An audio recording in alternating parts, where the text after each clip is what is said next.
introducing Lea Llovio, gifted. I mean, you do it all. I mean, you basically bridge real medicine with the universe and, being one with your spirit and guidance in that sense, right? A little bit of that. Yes. I want you to explain it because I tell you the truth, my mom is going to be all over this episode. Oh, because she's very spiritual and believes that, the brain and the spirit can heal just like medicine or a drug can. There's a lot, power of positive thinking. And I believe the same thing. I'm a big universe guy. Like it's just not one thing. Like absolutely. You can will the body to do things. You can will the body to, pick up a car. You can will the body to run through a wall. You can will the body to, whatever. We can do that with healing as well. So you are 100% correct. And so is your mom. yeah. And what I created is something called conscious wellness. Thank you. Yeah. And I call it the dance between scientific medicine and spiritual medicine. Because just like you were saying, it's not one thing. No. And what happens sometimes for people in the spiritual world is sometimes they think, oh, I'm just going to meditate. I'm just going to use my mental powers to heal myself. And sometimes they run into trouble with that. Mm-hmm. And you see a lot of healers, for example, that are actually not physically well. And it's because they're taking on the suffering of the people that they work with sometimes, especially if you're very empathetic. Mm-hmm. And most people, whatever it is that you're doing in wellness, whether you do have a peptide company or a light therapy or a hospital, for some reason, at some point, you decided you're going to save some lives. Mm-hmm. You're going to help people heal. I mean, that is really the purpose of any healing modality. And so sometimes those people, if they are not taking care of themselves physiologically as well, they take on the grunt because they're doing it because they're empathetic and they want to help people. And so they have to learn how to incorporate the scientific medicine as well. And really both matter very much. And in fact, mm-hmm. I consider scientific medicine the most spiritual thing there is on the planet. I mean, think of what we did. If you are buying, storing, and selling through your shop, you do have a certain amount of liability, which we still sell a lot of that. And there's states that don't give a shit. Yeah. Right. But if you use things like, Alpha Sync, you actually, the liability is off. You can have a HIPAA compliant conversation with a patient, mm-hmm. and then they can basically essentially pick what they want, mm-hmm. which for research, right? And then the doctor can basically, they have the conversation about what those are, but mm-hmm. they're not like saying, do this. Mm-hmm. And then the person goes on, the doctor says, yeah, that's what we're talking about. It goes to them. They pay for it. They're paying me. Mm-hmm. And then I'm then processing it and sending directly to them. And then the doctor isn't accepting the payment. The doctor isn't doing any of that.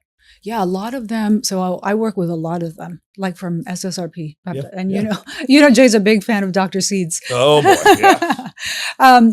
But so a lot of them behind the scenes tell me, that the patients can't afford, like when they're doing 5-6 peptides that are $300, $500. Well, they can't afford the compound. So they are white labeling through some of the research companies. Yeah. But you do that for a ton of people. But they're afraid of the liability, some of them. And that's why you shouldn't, if you are worried about liability, just don't. So the ones that we send don't have a brand on them. They are just exactly what it is. It's the CAS number. It's the expiration date, the batch number, mm-hmm. the reporting. And it's not just purity potency. We do sterility, endotoxin, all of it. Yeah. We do all the testing. And then it's just a generic. It's what it is. The doctors can talk to them. And then the program, whatever the doctor sets as what the price should be, we just send them the difference in the money as a consultation fee. Mm-hmm. We talked, boom. He makes $50, right? But they get it through you, so there's no liability to the doctor. Removes the liability. Yeah, so that that's good because then I can refer. Yeah, that's Alpha Sync. Yeah. That's Alpha Sync RX. Okay. But then we have, the good news is you got the ones that are coming back to Category 1. Mm-hmm. So you get a few more on there, and they're the big ones. There's a few that we're bummed that we missed because they're heavy hitters. But my platform that I have, that Alpha, that we do, you can also do full drugs through that Alpha Sync. It's not just peptides. Oh, amazing. Okay. So if you want to do hormones, cell therapies, fucking anything, everything. Do you have to have an MPI number? You have to have an MPI number, or if you go into if you're going to sell testosterone or get testosterone or something, you have to have a DEA schedule. Okay. Right? Because that's DEA Schedule 3. So you have to be a DEA approved. And we have there's a program written in there. It verifies who you are, so you can't even get around it. Okay. So you won't even see the products if you don't have the right license. Right. Okay. So that's what makes it so unique, and the ability for doctors to use it, because they can eliminate the liability. Well, they eliminate the liability, but they can eliminate even the research side if they don't want to off of there, and they could just work the drugs in the 503A, 503B and drug market, because we do all of it. We have GMP drug manufacturing that we can sell depending on what it is. If it's a generic, we have 503A and 503B all on there, and we have like 100 options. So when you go on there and let's say you look up something like NAD. It's not like we have one NAD. There's probably 60 NAD products on there for the doctor to look at. So we'll have troches, we'll have nasals, we'll have compounded from 5 different pharmacies. We'll have research. We'll have like different versions of NAD. We'll have it in a tablet. We'll have it in a liposomal oral. Now, I'll tell you right now which ones I don't believe work, but the doctor gets to make that decision. It's like Amazon for doctors. For all these wellness products. That's amazing. Yeah. And you have, because of Florida, we have all the human tissue cell stuff. You have the exosomes and that's great. Cell factors, all that stuff. That's all on there too. So you can, and it's affordable. Like everything I do, I base it on my pharmacy only making like between 10 and 25%. So I pass the same as you. It's like, okay, you see the doctor or the people are paying $300, like you said, per peptide. Yeah. On there, they're like $40 to $60. So as long as the doctor isn't being a complete, some of them are. Well, then that's why. Yeah. But if they're not being a ripoff, they're not doing anything. Right. We're making everything for them. They can charge their $50 consult fee and they can tack $20 on, and these peptides for a month long are like $80. Yeah. Some are more because they're more expensive, but it becomes affordable for the patients. Right. And especially if they're going to use a lot of them, which eventually you end up using a lot Everybody of them. ends We up all using do. a lot of them. You figured out that the mold on an orange could kill the bacteria of the Black Plague that's killed half the earth, right? You got to think of that. That's pretty darn creative, spiritual, whatever, to be able to get to that level and figure that out. I mean, it all goes hand in hand. And I'll go back to one thing that I think is very purely spiritual that can, I think that stress kills more people on this planet than almost anything else. And that's not something you're eating. That's not something you're taking. That's the body dealing with life and not knowing how to deal with it. And you create stress and it kills you. It leads to heart issues, brain issues, gut issues. That's a spiritual thing, right? Absolutely. To be able to process and let things go to be healed. 100%. And the thing about the body is that the body interprets stress as stress, and it doesn't care where it's coming from. And it doesn't know what kind of house you live in. It doesn't know what your relationships are. It doesn't know if you are taking care of your body or not. What it knows is that it's stress. And just like you and I were talking about earlier about just having this radical self-acceptance, right, of who you are and how you have that in you, right? You're like, this is who I am. This is what I do, and take it or leave it. And that's one of the studies that they've done recently in the blue zones, that it's not just the food and it's not just getting all the steps in. It's also that they don't have the stress. But why don't they have the stress? They don't have the stress because they say, hey, this is who we are. This is our lifestyle. We accept ourselves the way we are. Oh, sure, we mess up every so often and we do things we're not supposed to, but they have that self-acceptance, and that relieves so much stress. Okay. You show me a study on drinking, how it kills you. I'll show you a study on how people that drink, like just to have like a glass of wine or something, actually live longer than people that don't drink. Right. There's balance in everything, the yin and the yang, your aura, whatever you want to, whatever makes you believe or get into, you just got to be able to balance life. And things aren't necessarily bad if you don't agree with them. Right. Some people are like, drinking is evil. Drinking's bad for you. Well, I don't know. Like to have a glass of wine with a friend for their birthday and to enjoy that with a meal, I don't find that a horrible thing. And you know what? That laughter and that, that entertainment, that beautiful memory that you build, the maybe thinning of your blood slightly with all the fat that you just ate with that dinner to help it flow through the body a little easier. might actually be the thing you need to live a little longer, right? 100%. And that don't drink 10 bottles. Yes, exactly. Try not to. But here's the thing, going back to the stress, if you have that glass of wine, or even if you go out drinking, or even, God forbid, you had a cigarette in your life, the thought about this is going to kill me, that will kill you faster than the actual molecule or chemical or alcohol that you're consuming, more than that itself, because it's really what you think about it. So you can layer, you can layer stress over stress over stress, right? So that's why we work a lot on radical self-acceptance. You're going to try your best. You're going to say, hey, I'm going to have this diet. I'm going to work out this many days a week. I'm going to limit alcohol to this or that. And then let's say you don't. You have a wild weekend. And if you get to Monday and you're like, oh my God, what have I done? Beating yourself up. Yes. Now you've 10x the stress that you put on your body, versus if Monday comes and you're like, wow, well, I had a great time. Maybe I shouldn't do that every weekend, but I'll get a little better each time. Yeah. No, I really do believe that. And that's a great way to put it. I've never actually thought about it that way, where when you beat yourself up afterwards for something you do. Now, obviously, if you did something really bad, don't do it. You shouldn't have done it. And you know what?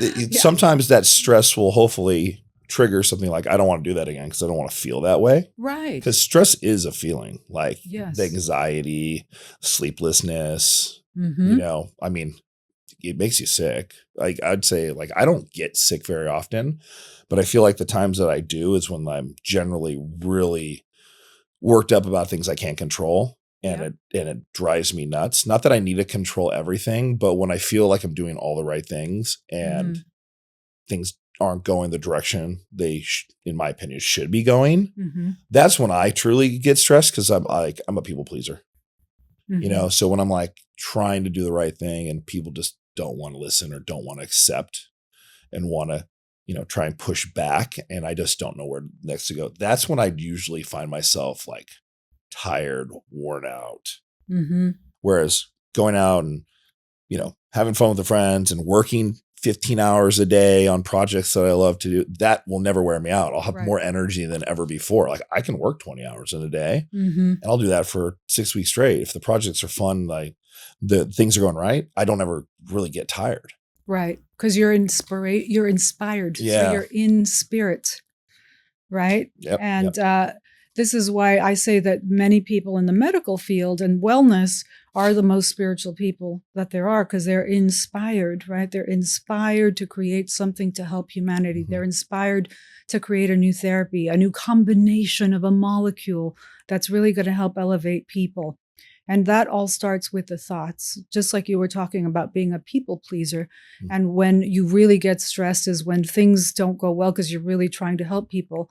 All of this starts in the thoughts. And this is why I try to work with people on thought processes more than in the beginning. For example, people say you have to meditate and you have to sit down and be quiet and be in touch with your heart and that's meditate. Really, yeah, exactly. And that is what the people that I work with, they're very much like you. They go. They're traveling all over the world. There's 15 and 20-hour days sometimes. And they're inspired in spirit. And then people tell them, well, in order to manage your stress, you need to sit down, shut up, and meditate and get in touch with your heart. And they all say the same thing, like, that's impossible. If I'm trying to sit there, I just feel bad about myself because now I'm like, oh, I can't get in tune with my heart and I can't shut my mind off. Where I like people to start to just engage their thoughts and dance with their thoughts and become best friends with your thoughts, and be curious about, okay, I'm people pleasing here, but where's that coming from? Because I really want to help people. So is it so bad? Maybe it's not so bad. We live in a world now where everyone's like about have your boundaries, don't let people take advantage of you. Make sure you've got your tribe. That creates a stress in the body. If your nature is to be a giving person and to help people, if you embrace that instead of fighting against it, you will be far more healthy than you've ever been, because it's more of that war against who we are that actually, again, creates the stress in the body. So it's what we think about, what our innate desires are, who we are as human beings. And when we can really just say, this is the person that I am, and live our life with Some regrets. That's okay to have some regrets. Not have any regrets, that's okay too. But for example, for people that are people pleasers or just very kind and generous, if they feel like, you know what, I gave what I gave, I did what I did, if they accept it, if it helped them, good. If they never do anything good for me, who cares? I did what I wanted to do because it made me happy. This is real freedom. Yeah. This is when you don't get sick. It's when you're struggling with yourself because society is saying that we shouldn't be people pleasers or we should have very strong boundaries. Get off of Instagram, stop listening to what everybody else says you should be or shouldn't be. 100%. That's the number one place right now that, people talk about these boundaries. And I say, you know what? What about if you don't have boundaries for a day and you're just very kind and generous to everyone you run into for a day and you don't care what happens as a result of it and you're just kind? Hey, trust me. I sometimes I have like my thought process. I have the resting dickhead face. I'll say not resting bitch face, but resting dickhead face every once in a while because I'm like so in tune, and I have this natural like brow thing that like kind of looks like I'm angry, but I'm not. I'm just thinking. But it's so funny when I might look like that, but when people talk to me, they obviously know I'm not upset or I'm not angry about something, but I'm just thinking. And like even this morning, like I went to it's like 1 a.m. in the morning. I'm at the airport and I go and I get I love that you can get protein coffee now. Mm. So I'm like, all right, 30 grams of protein in my coffee in the morning. So I get that. And I'm like, okay, I'll just get a bagel with some butter to get some carbs in me because I wanted to get some work done. And, I order it and then I get to the thing and the lady's like, oh, we don't have any butter. Do you want cream cheese? I'm like, I'm not a cream cheese fan. It's fine. She's like, yeah, all right, well, let me look for some butter. And I'm like, oh, it's fine. Don't worry about it. And then, I was very nice to her about it. And then 10 minutes later, she's like, we went and looked and I'm so sorry, but there's no butter. I'm like, don't even worry about it. 20 minutes later, somebody comes by with butter. Like they looked through the entire freaking airport for butter this morning for me, just because I didn't get upset. Because I could see on her face, she thought that I was going to be like, give my money back or get upset. I'm like, I got her to her. I go, universe just doesn't want me to have butter this morning. It's not that big a deal. I'll manage. And she's like, are you sure? I'm like, if that's the worst thing that happens today, I'll be just fine. I love that. Right? I just sat there and she brought me butter. I had one bite left and I go, give that to the next person that needs butter. Yes. I'm not going to waste it. She laughed her butt off. But, just like that actually made me feel a little better that I didn't freak out about something as stupid as butter. Right. But I see people do it all the time. 100%. Oh my God. I was on an airplane the other day. I'm sorry. I'm on a lot of airplanes. The people that know me, I live flying. So everybody, their message is, where in the world is Trevor this morning? When they start. But I was flying this woman. I fly a lot of first class just because I'm on planes a lot and I'm a bigger guy and I work and I do not fit to try and do it. So, I try and get deals where I can. I move my flights around so I can get that, even if it's the same price as like, premier class or whatever. So I'm sitting up there and I'm up there and this lady comes up and goes, oh, can I use the restroom? And she's like, oh, we're getting ready to take off. You might have a seat. And then 2 minutes later, somebody in first class just gets up and walks to the bathroom. Didn't ask, just went in the bathroom, right? And this lady was like 2 rows back, and she comes up with her kid and just starts ripping into all the flight attendants. Oh my! And you let that person, and the lady's like, I don't even know what you're talking about. Like she didn't even know there was somebody in the restroom. Right. You just, you wouldn't let my kid. She's like holding her kid there. Like you wouldn't let my daughter lose the restroom, screaming.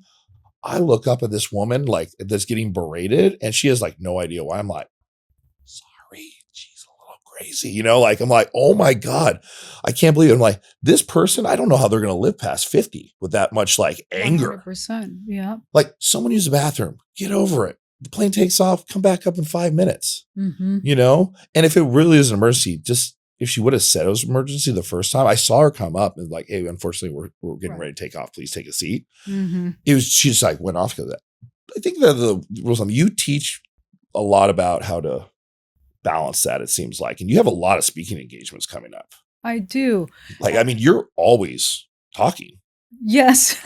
Like, how many do you have coming up? Like 10 more this year already scheduled? I think there's about 5 coming up this year. Okay. But going back to your butter. Yes.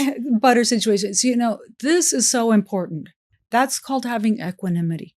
Okay. Not too tight, not too loose, right? You had a desire, but you weren't going to hold on to that desire so hard that it was actually going to ruin the way you were going to digest that bagel. And so this is so important to have that in life of, we are in health and wellness, and we are around a lot of people that have very precise needs on their diet, on, getting their light in the morning and the circadian rhythm perfect. Jay Campbell for that. Yes, it's wonderful. He's got his grounding shoes on all the time. Yes, and it's beautiful if you can have everything perfect all the time. But what is the point of getting physiologically optimized? Is that so that you do have grit, so you are resilient, so that when you don't have all the bells and whistles and the ability to get your light in and have as much protein as you wanted that day or as many carbs as you needed for your workout, that you can muscle through life, that you can actually still do you, still do your life. And accept it and have fun and not have to worry about it. And not have to worry about it and not think, oh my gosh, I did not get my protein. Oh, I had to eat something off the airport that probably has gluten. Oh my gosh, it's the end of the world. Again, that is layering the stress on the body. You know what's really crazy is I've actually started telling people a lot of this because a lot of people look at and they ask me like, how do you stay your size? How do you stay lean all year long? And like, you must never drink and this. And I go, no, I don't take my peptides with me when I go on trips most of the time. I do take my growth hormone because that one's a quick acting, but most of it I don't because they last too long. I throw them away. I just not routine enough to bring things and try and keep them cold through a trip, right? So I'm like, no, I take breaks. And they're like, oh, what about when you work out? I go, I just get what I can in. And sometimes I might not work out for a week or two. This is the craziest part. Every time I get that break, when I come back, I get bigger. Interesting. Like the rebound is way better to have the breaks. So I started telling people, I go, stop worrying about it. If you can't do it, just enjoy the fact that you want to, but you're not able to, and enjoy the time that you have, that extra 2 hours of your day that you don't have to get up, get dressed, go to a gym, sweat for an hour or an hour and a half, and then come back and get ready. Go have a breakfast. Go enjoy, sleeping next to the person that you love for an extra half hour or an hour. And I really think that little piece of like accepting that, because I used to get stressed out if I couldn't get to my gym and all that. Literally, I went from 237 when I started traveling. I had to go to Napa for a charity event. There was a cancer event. Then I went out to Thailand. I had to be out there for a business deal. And then I flew back and I had food poisoning right after. And I was 237 when I left, and I was 222 when I finally stepped back in the gym. And I'm like, oh my gosh, like I wait. I'm like, let's see what happens.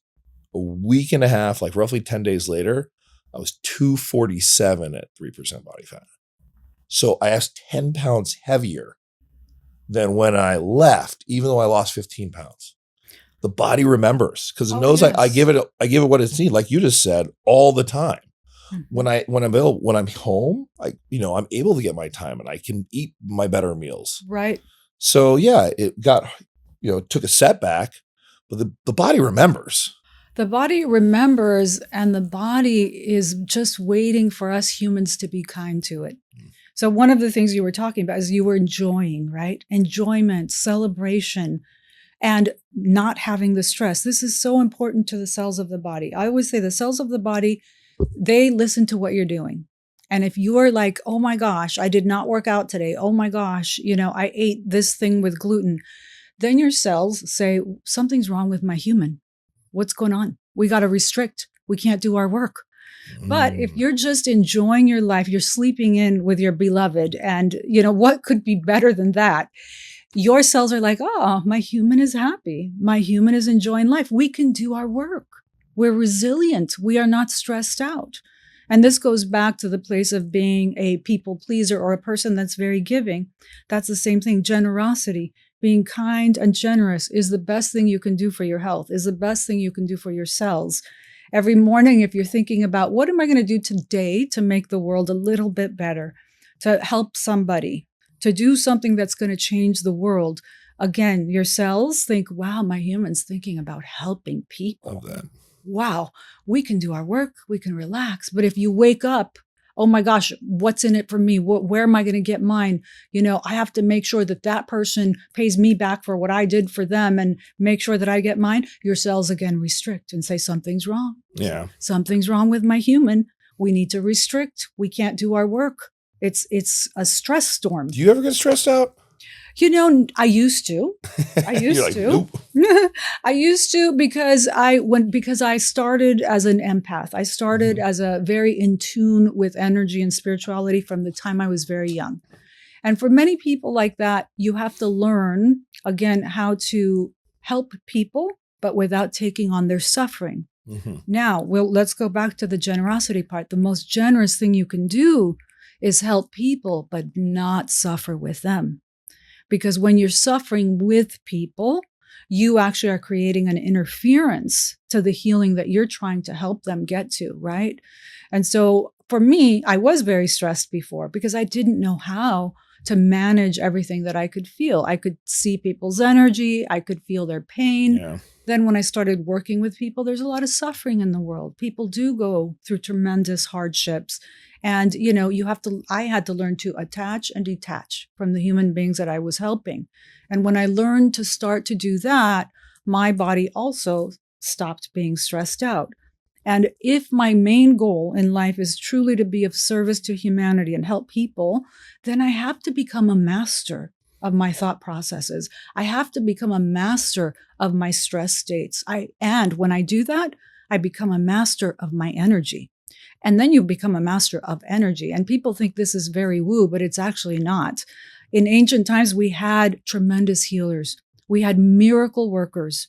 All we knew were miracles. They were even called witches. They were called witches. Which were a good thing. But, right. We look at it as like that's a scary thing now. But that was a good thing. Like that was your local, that was the witch of the tribe. And they had medicine, they had magic, they had whatever you want to call it. But they were just ultra in tune with that energy. They were.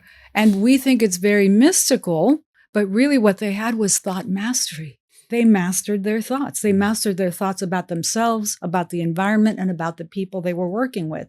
They knew, I have this calling. I am a healer. I am a miracle worker. So I have to just focus on that, on the work that I'm doing. Those people didn't get sick. And many modern day miracle workers also never get sick. Why? Because they're so focused on how they may serve people, how they may help people. And so when you're focused on doing your sacred, I call it your sacred medicine. Everyone in the world has sacred medicine to offer. And it's not very mystical. I will be talking about this at the Peptide World Congress. And we're going to talk, how do we make the peptides actually work for people? And it's not just having the best protocols. It's tuning back into the healer, the person that is bringing the protocols, the person that is bringing the strategies, that wants to share their sacred medicine with the world. Why do they want to share their sacred medicine with the world? Because they want to create miracles in people's lives. We just don't call it miracles anymore. The use of miracle or that's impossible. That's how I got into it, though. I mean, I don't know if you actually know that story, because we met about a year ago at the Olympia, and thank you very much for coming out, by the way. This is like a really good one, because I'm very more in tune with this part of my life over the last 3 to 4 years, but I was not in tune with it with my life for a long time. So it's something that I appreciate coming out and talking to you. It's very enlightening for me. So it's really cool. But I got into it because I tore my bicep, and everybody that's watching this probably heard this a million times. But when I did that, I was like, I want to try and see if I can fix it without the full-blown crazy surgery the orthopedic surgeon wanted to do. And he told me, impossible. I'll see you in like 6 weeks when you get done with the physical therapy. But that's when I tried using peptides 12 years ago, something like that. It's hard to remember nowadays. And so I'm injecting these random things. I didn't even know what a peptide was. I didn't know what I was sticking in my arm, but I was sticking stuff in my arm, sticking stuff in my stomach. It was, and I'm going to this physical therapist, and he's like using electrodes. I'm doing all this stuff that I'm like, what is all this crap? Scraping me. I'm like, how is scraping helping? And it's just tearing those fibers down my arm, and then the blood coming in and the recovery from it. Well, 6 weeks later, I go back and my arm doesn't require surgery. A ripped, torn, ruptured biceps is now somehow back on. He goes, that's impossible. that's a miracle. It is. Right. Mm-hmm. So there's more to all this. Now, that's not that same, situation, diagnosis, whatever, is not going to be the same result for everybody. Mm-hmm. But the craziest part is 15 years ago, if you went around and talked to every doctor on earth about ligaments and tendons, you could not regrow them. You needed surgery. And now you don't. Right. You could take BPC 157, TB 500, all these different peptides, and you can see tears recover completely within weeks without surgery. And is it always going to be the case? No. And that maybe they're not in tune with the rest of their aura and their, the rest of the spiritual side of it that's holding them back. Maybe they're just someone like, I know a lot of people that they're just sticking these things around and then they're going back to the gym. Like, you're just re-ripping it. Everything that peptide is doing to help you, mm-hmm. You're back in here complaining about how bad it hurts and you're still working out. Like, right. Stop, take the break. And that's that same thing for me where I go, sometimes you just got to wait, let it heal. And I did that for this shoulder. I tore a labrum and I slinged myself for like a month and a half, mm-hmm. and I was able to let it heal. Then I tore this one, which was a bicep tendon. And it wasn't that horrible compared to this one. I couldn't even like change the channel on my car. Mm-hmm. This one was like, it was irritating and I was losing strength, but I kept on muscling through it. And I finally said, why do I keep dealing with this? And I just took a month off. Good for you. And I did it. And now it's sealed. Yes. Right. So, relax, mm-hmm. accept who you are, accept that you're going to take you're going to stop or take a break, concentrate on the healing piece. Yes.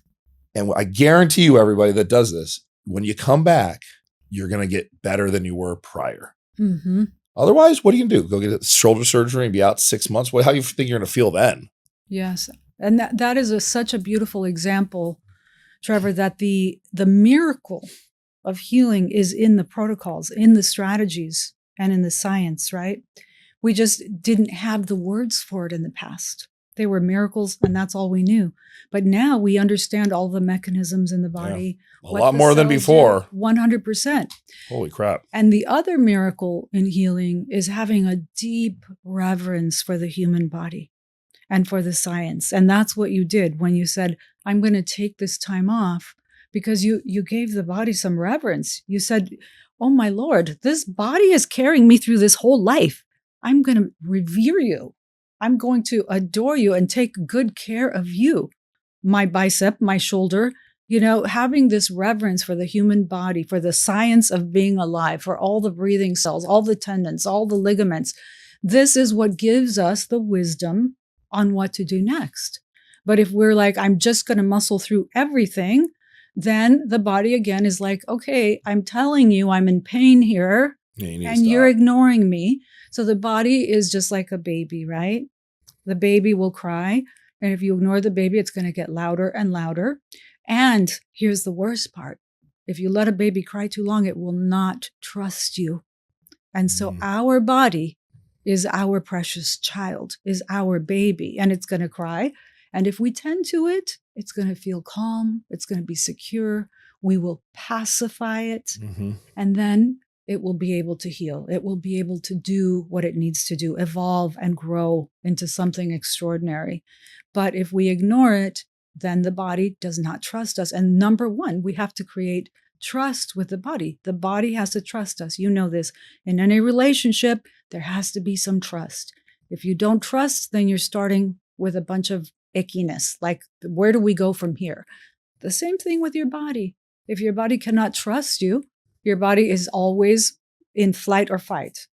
What is it? Fight or flight? Yeah, fight or flight. Yeah. Your body is always like, oh my gosh, what's he going to do next? Yeah. What's she going to do next? Well, I think that people have just abused themselves for so long. I think a lot of the people that I know that I help come from a place where they felt hopeless for a long time, or they felt that they had no options. I mean, we talk about these GLPs as like the miracle. I mean, I've been producing these for 7-8 years, right? When people had no idea what they were until the last year or two. GLPs have been around for 20 years, right? We had this in our hands. We had the ability. It's just, there wasn't enough knowledge about these things. And it really comes down to, you got to want to help yourself. It's like, anybody that's an addict.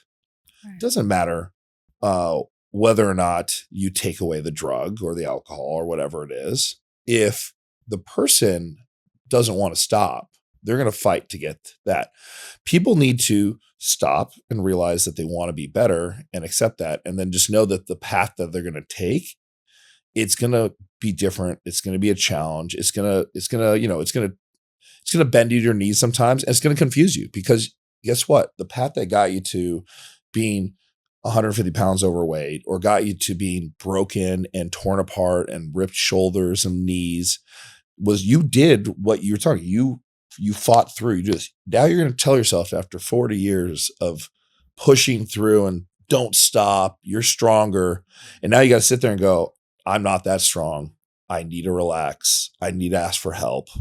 Yeah. It's a mind fuck. Yeah. Right. So, and it's hard, and people want to go to that, and they start that. And then the ego, that repetitious mind that you've been running with for the last 30 years, 20 years, 40 years, whatever it might be, it gets a hold of you and it brings you back to what you used to do because it's comfortable, or you think it's comfortable, but it really isn't. It's not good for what you're trying to achieve now.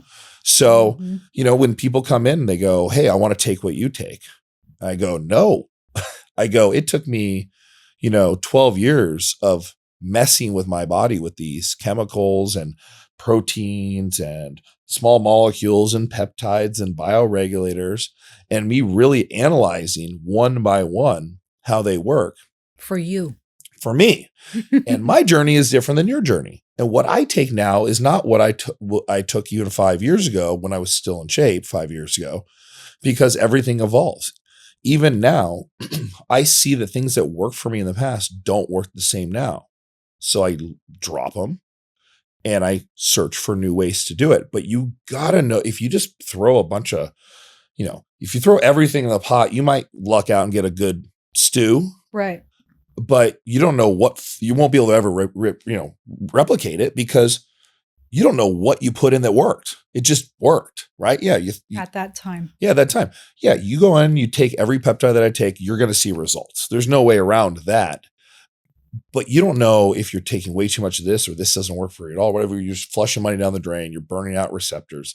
So it's really, you got to mindset first, make the decision, know what you're going to get into, understand that it might be a challenge, and accept that. And then start slow when you start introducing things outside the body into them. 100%. I agree with you. I always tell people, start with one thing. Yeah.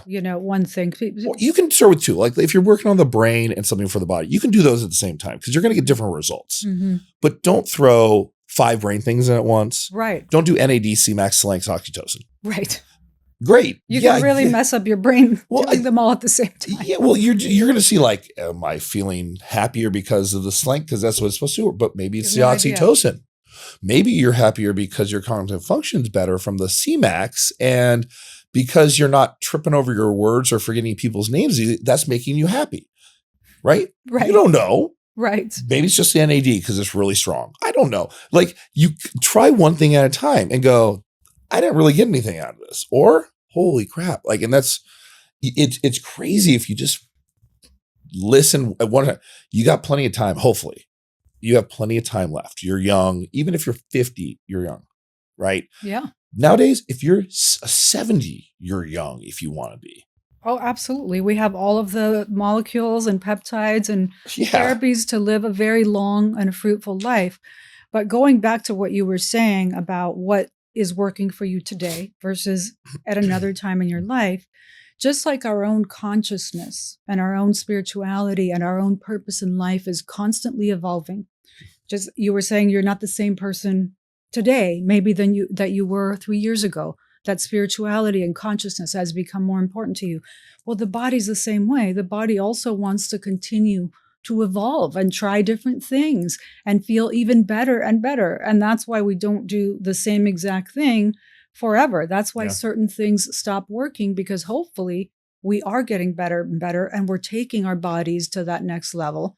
And today it's totally possible to actually be better at 50 and 70 than you were at 20, depending on what you're doing, right? 100%. I mean, I definitely, the pencil's sharper today than it was when I was 30. Mm-hmm. And that's half a life ago, you know?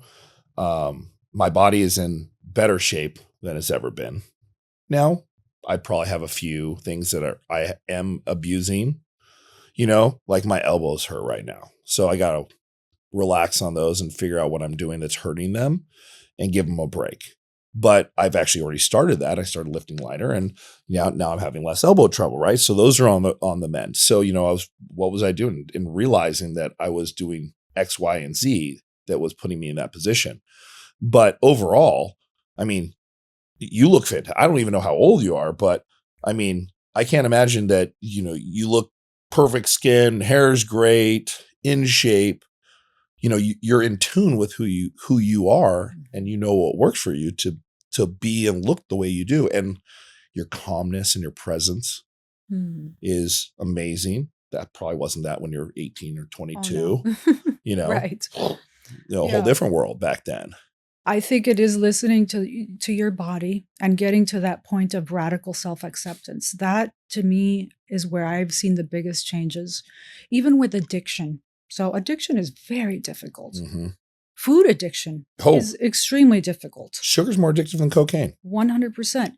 But what happens for people and why they're on this roller coaster of weight, for example, they just can't get the weight off. They get it off, it comes back on. They get it off, it comes back on. Anything addictive is, again, because they make the commitment. I'm going to do this. I'm going to follow this diet.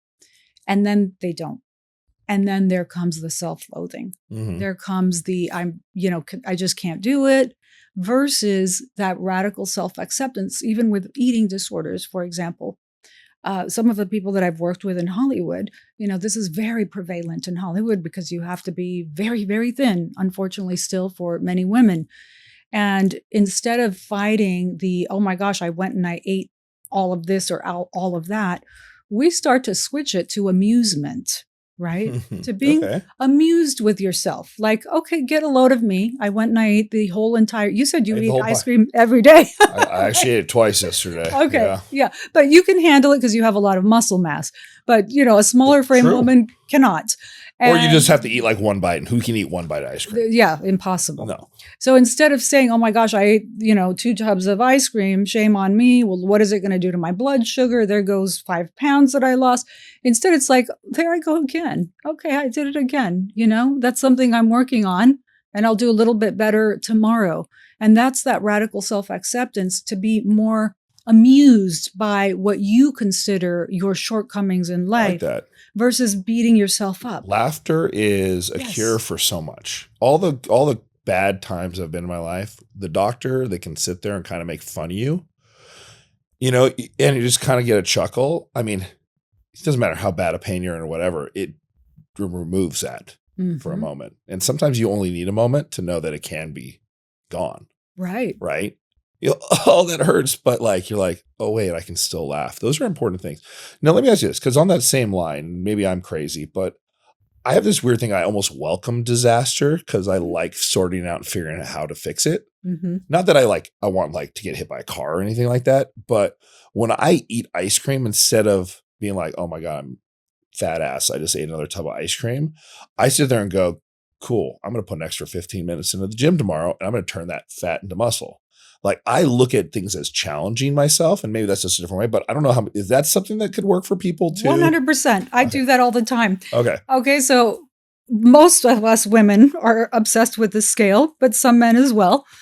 And when I see extra pounds on there, that's exactly what I do. I'm like, okay, that's going to give me a little bit more of, whatever the glutes that I want. And I'll just do a little bit more weights while I'm this weight. It fires me up, if I don't eat the ice cream and I eat clean, I sometimes find that I go, okay, I don't have to work out as hard today. Right. Which is fine because your body needs breaks too, right? Mm-hmm. But if you're, utilize the things that you find painful, and like I said, find laughter, find commitment. Yes. Find strength in those. 100%. And I think what you'll do is you'll find out that you'll either push yourself into another place that makes you a little bit better. Or if it doesn't work, then at least your mind, hopefully you can go, I actually do need to change this. This isn't working. But you gotta keep, don't put yourself down for it. And genetically, we're all different. Like there's 52 cards in a deck.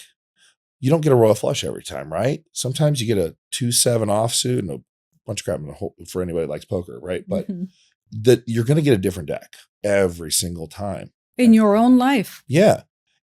You got to know how to play it. 100%. So don't beat yourself up for the disadvantages, accept and learn how to overcome. 20 years ago, 30 years ago, we didn't have what we have today. Like I said, the GLPs, especially retatrutide that just passed phase 3 trials, which people have been using I've been using it for 5 years. Not me personally, but I've been like using it. Like I know people that take it and all that and make it. How we made a ton of it over the years. That product is almost perfect for helping people lose weight because it's not. Would you call that a miracle? Well, this is the thing. I call it the miracle drug, right? And it's natural, which is the funny part. But because it, in my opinion, I think the miracle of it is that it shows so many people that thought there was no answer a way to do it. Because semaglutide, if they try, maybe they don't want to throw up all the time. Right. And to be honest with you, it's really hard because if you don't feel like eating at all or you're sick all the time, you do need to still eat on these things. Right. It's about, GLP-1 was about balancing glucose in the blood and helping you with cravings, not being sick, right? Mm-hmm. So the Ozempic face and butt and all these things that they talk about, it's not that the Ozempic, it's just your body's reaction to it. Even if you physically couldn't eat. So your body you don't get to decide, hey, take a little off here, a little off there. And, eventually you'll sculpt yourself in a way. No, it just the body, it falls off where it wants to fall off. And if it's in your face, it's in your face. So what do we do? Then the second version, tirzepatide, and there's more versions in between. There's survodutide, mazdutide, liraglutide. There's so many versions, but we have like 4 that are private, like that we're taking to drug studies right now. Amazing. So, the big next big one was tirzepatide, which grafted on GIP, which helped with actually keeping you feel fuller physically by increasing, stomach acid in the stomach and then slowing the gut reaction. So it was less of the throw up feeling and brain don't stop, but the body was actually like, well, no, you don't want to eat anymore because you're fuller already. And then, which still had its side effects. Then you had really bad acid reflux,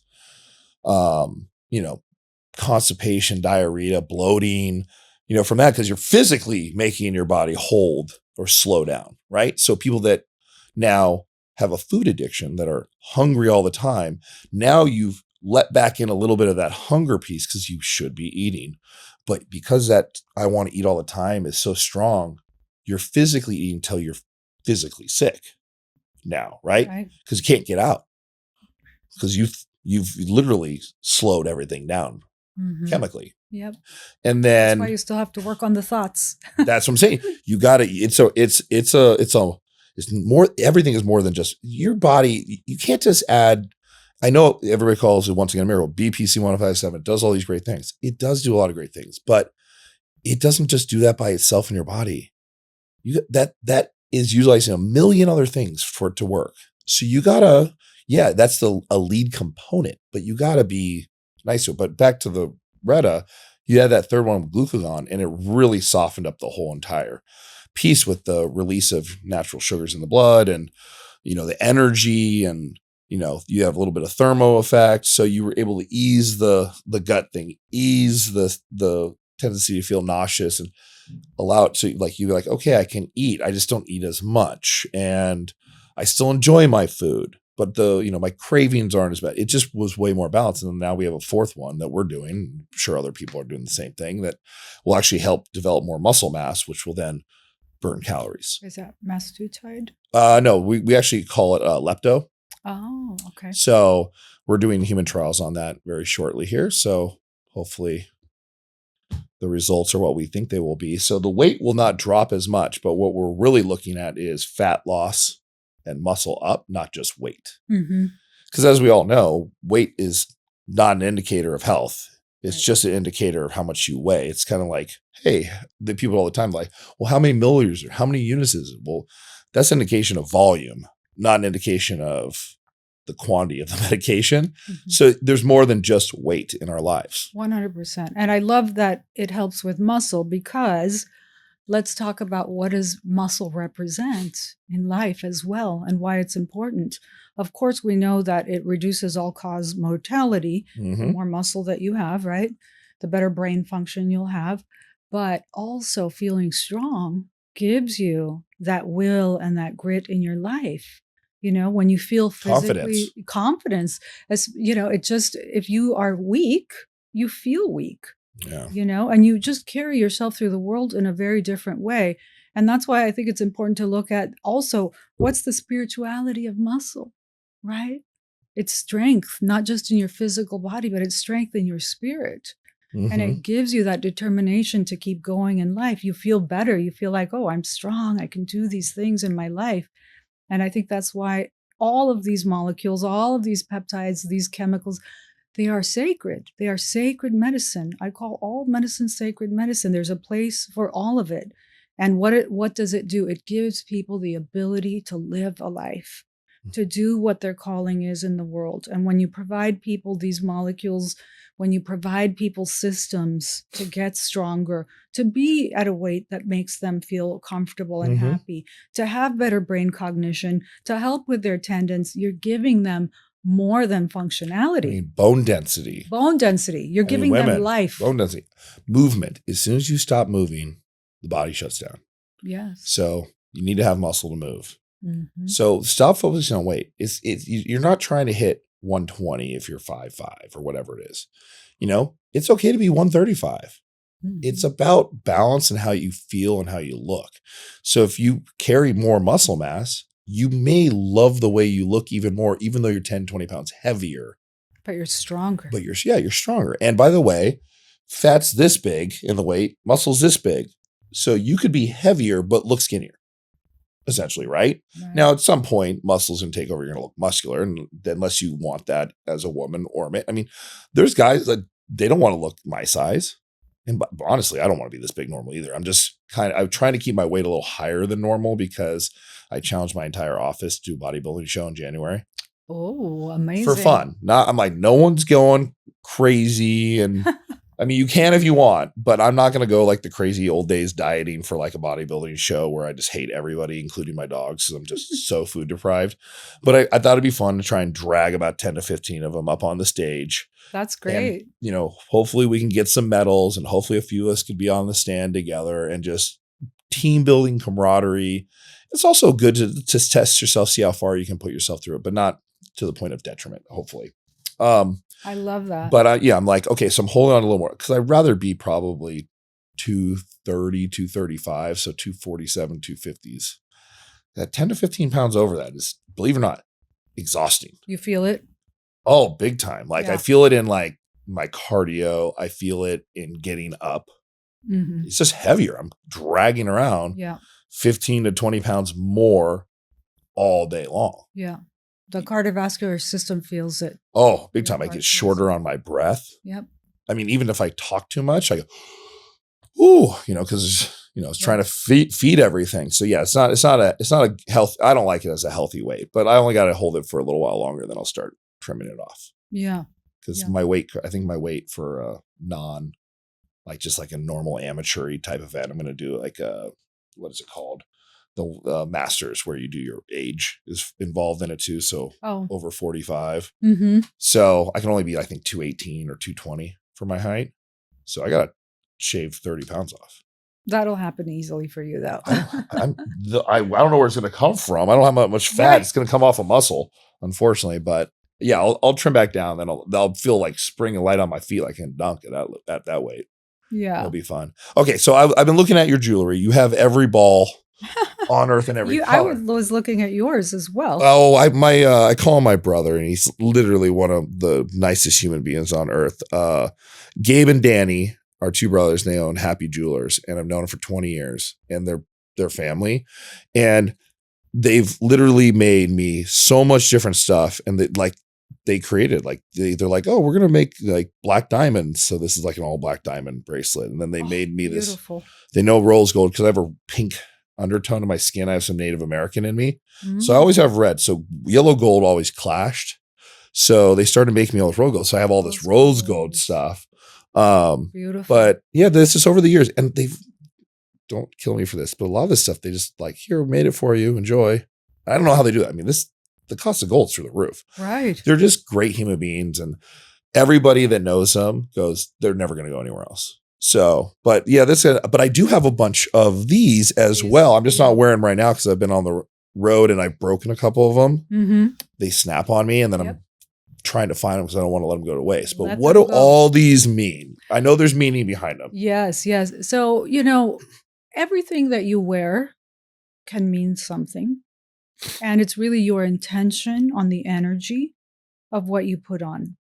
And if you're going to put something on, why not put an intention behind it? Because as soon as you do that, you put energy into it. So there's many ways that these beads are looked at. And each person may have certain goals, like maybe somebody wants a little more communication skills, or maybe somebody wants good luck, or finances, or maybe somebody feels like they need more protection. So in my particular case, because I work with so many people throughout the years, I learned to wear a lot of beads. And what it does for me is sometimes they break off. Like, oh my gosh, so many. And I'm looking for them. They're so pretty. I'm a big stone. Like, I have so much stones. Oh, and natural. Like, my whole house is filled with like plants everywhere. I have a whole live plant wall that I've plumbed into the wall. So you walk in, you're like, oh, that's fake. You're like, no, that's like 8,000 plants. Amazing. On a wall. We need to do a show at your house. We should. I can never get rid of it. People are like, why don't you move to like Newport, all this stuff? I go, because I have my home. Of course. Like, it's my home. In my bathroom, I literally cut through the floor. We dug down through the concrete, like it's like 5 or 6 feet down. We wrapped it, and I planted a live Japanese maple in my bathroom. Oh my gosh, beautiful! So when you're in the bathtub, it's all stone. Everything's stone or bamboo or whatever. So you're in like a cement tub, like natural earth, with this tree growing over you, with my bimini, which is like think of it like a hyperbaric chamber, but you can sit in water for the body. Recoveries through the roof. And I just sit in there, and I'll FaceTime my girlfriend, or I'll, watch a podcast, or I'll just sit there and just relax. My dogs will be in there with me for 30 minutes to an hour. And that's like my peacetime. That's beautiful. Yeah. But I love real. Right. Same. Yeah. Yeah. With the beads, when they break off, what I do, I get rid of them. Okay. So it means it's time to. Yes. Usually in mysticism or spirituality or energetic work, it means that it broke off something that needed to break off. Or you don't need them anymore. Or you just don't need it anymore. Or sometimes it will take on certain energy for you. And we can go there if you'd like. I want to hear it. Let's go. Okay. This is the first one that I speak about these things publicly. I usually reserve this for my private clients. Okay, so sometimes when you are a very public person, or if you deal with a lot of people, there's a lot of energy coming at you. Like we were talking about earlier, we all have to learn how to manage our energy. But sometimes there's energies from other people around. Maybe they admire you, but maybe they're mad at you. Maybe they feel like you have something that they should have. Yeah. These kinds of things, of course, they're not willing to put the same work in that you did. I've felt that way in my life, and I've felt regret for it when I have felt that way, because it's so negative. Right. That person did so much to get to where they were, and they're doing great things. Jealousy is, it's not a good thing. And, the fact that you would have any negative feeling for somebody because they're successful or because they've done it, when you don't have any right to do that, it's so toxic. Well, what makes it even more toxic is that any time that you are in comparison or jealousy, you're not seeing your value. Exactly. At that moment, you're blocking your talents. You're blocking your gifts, because instead of focusing on what am I here to do in the world, What can I contribute? Focus on them. You're focusing on what they're doing, and it has nothing to do with you.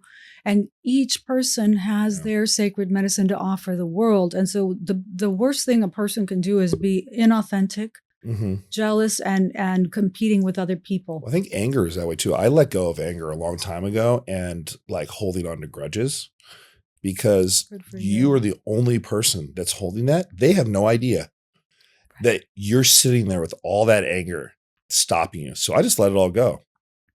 I just don't think about it. Like something bad happens. Obviously that happened for a reason.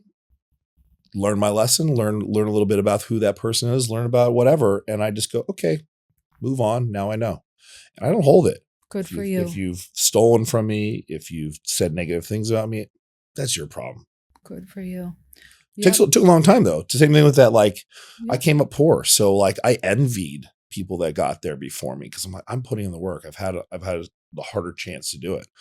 But one day I just sat there and I go, this is, like you said, this is doing no good. Why would I feel this way?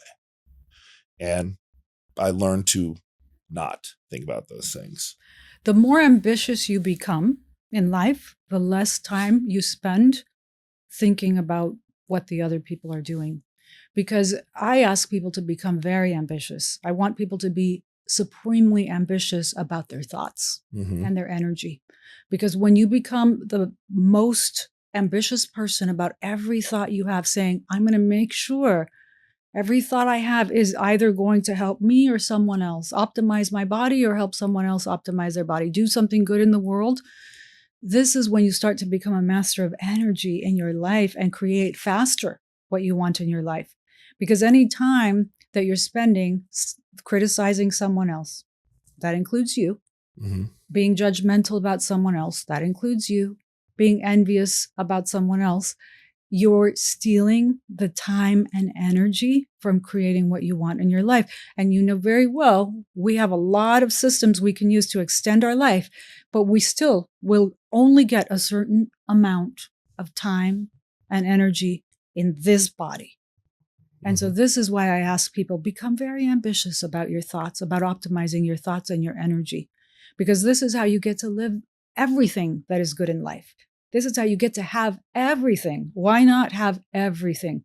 Be deeply fulfilled mentally, emotionally, spiritually, financially, in your relationships, and have true bliss on this planet. You can have it, but you have to optimize your thoughts, and you have to not allow yourself to steal from your sacred medicine by entertaining the thoughts about the other people. And then the other thing about that with envy and jealousy, these kinds of things, or anger, especially anger, is that it's never the bite that kills you. It's the poison that lingers. And so we all get bit, things happen. But if we don't suck that poison out from the snake that bit us right away and get rid of it, that's what will kill us.